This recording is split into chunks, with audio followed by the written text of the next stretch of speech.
संकटात पाठीशी उभा राहिला. कमरेपासून खाणं काहीच नाही, वर चालता पण येत नाही. बसलं तुम्हाला फोन लावला तर आम्ही विसरून येऊन बसलं तर उठा येत नाही मला. संकटात आता काय व्हायले काय आता हे कमरेपासून खाणं काय म्हणजे चालता जमतच नाही.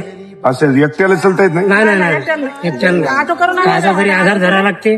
आधार धरला तर नाही तर नाही. काय नाव आहे? मोतीराम केशव भागवतकर.